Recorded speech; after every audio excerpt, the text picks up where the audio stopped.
Welcome back, Crimlets, to another Minecraft mod review. Today we're cooking up something special with the Cooking for Blockheads mod for 1.16.5.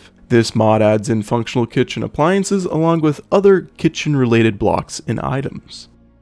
First off, we're taking a look at the kitchen floor blocks this mod adds in, because every good kitchen needs proper tiling. The standard kitchen floor can be crafted two different ways: quartz and coal blocks to make 12 kitchen blocks, or white and black concrete to make 4 kitchen blocks. There are 15 different colors available.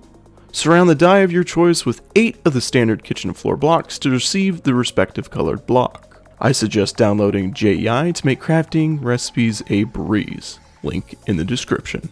Something important to note about the kitchen blocks is that it connects appliances to one another. For example, the cooking table cannot interact with the oven because they are not sitting next to each other. But if I place down the missing kitchen block, they are now connected. Speaking of the cooking table, it allows you to see all craftable food recipes. It takes into account the items you have in your inventory and also what you have in your kitchen. For example, I'm going to make a crouton. I have bread and butter in this kitchen counter, which are the items necessary for a crouton. Here you can see it took the butter but not the bread, which means it took it from another source within your kitchen, so be aware of that. You can search for specific items in the cooking table, or you can use the sort options located on the right. Left click an item to see its recipe, left click again to make one, and shift click to make a whole stack if it's possible. Some food items may need utensils or appliances to be craftable, while others don't, so make sure to keep that in mind. Also, I have installed a few food mods, so you can get a better idea what this mod has to offer. I'll quickly go over the food mods later in this mod review. The oven is one of the most important appliances. It's a must-have in your kitchen. The oven requires a fuel source to work. Coal or wood will suffice. The top slots is where you insert items. The middle slots are for items currently being cooked, and the right slots are where the finished items will be. On the far left side, you can add in kitchen utensils from the Pam's HarvestCraft 2 mod, which will allow you to make more complex foods. The sink is one of the simplest blocks in this mod. It's one and only uses for holding infinite water, which means you and your foods will always be hydrated.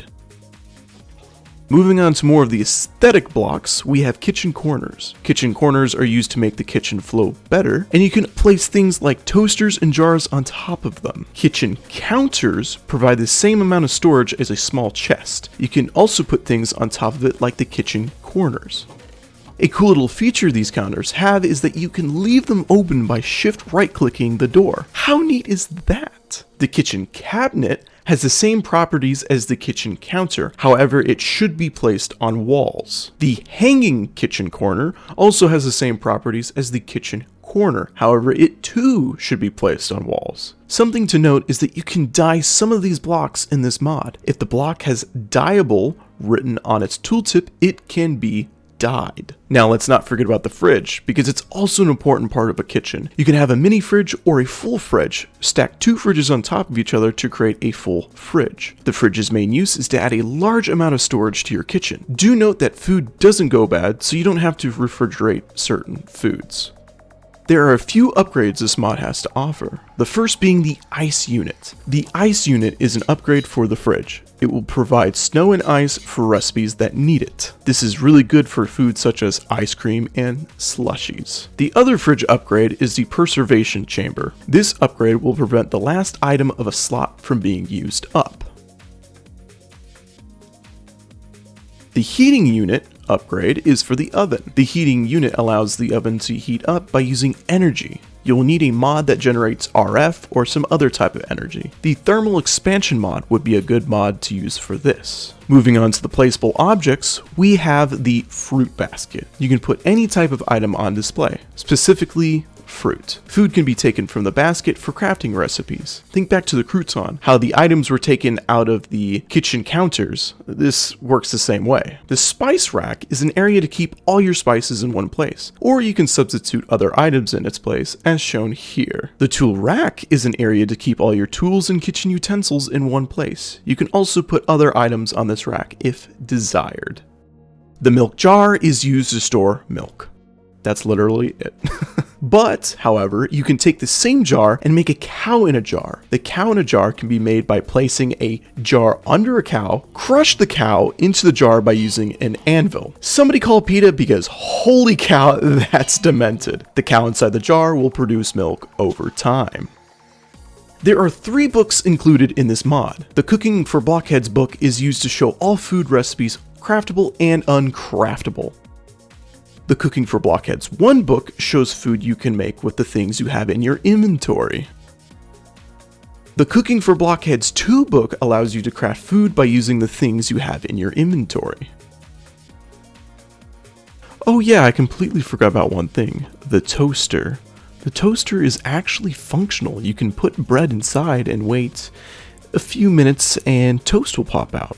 Not a huge part of the mod, but still interesting nonetheless. Now, to get the most out of the Cooking for Blockheads mod, I highly suggest you download a food mod. I'm going to briefly talk about 3 food mods that are compatible with the Cooking for Blockheads mod. The first one being the Pam's HarvestCraft 2 Food Core mod. This mod is a reboot of the original Pam's Harvest mod, and it still adds in everything you loved from the original mod. The Pam's Harvest 2 mod adds in utensils, a large variety of food, and has unique and somewhat intricate crafting recipes. This mod is a must-have with the Cooking for Blockheads mod. The next food mod is XL Food Mod Plus, which is based off the original XL Food mod. The mod adds in a variety of juices, condiments, seeds, cakes, energy drinks, and much, much more. The last food mod is the Food Expansion Reimagined mod. This is yet another mod that is based off an original mod, this one being the Food Expansion mod. It aims to enhance the vanilla food system. The mod adds in food that comes from already existing mobs in Minecraft. It adds in a few candy items and also has 2 unique apples that takes away all hunger or gives it all back.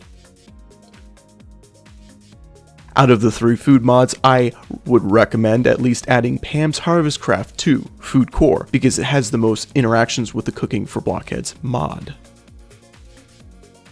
There you have it, Grimlets. That is the Cooking for Blockheads mod and a few food mods for 1.16.5. I would have gone over the food mods in greater detail, however, that would have made for an exceptionally long video, so I decided to briefly cover them. Tell me in the comment section below your favorite Minecraft food. I would love to hear from you. Thank you all so much for watching, and make sure to subscribe for more Minecraft mod reviews. As always, stay safe, stay smart, and stay snazzy. I love you all, and I hope to see you in the next Minecraft mod review.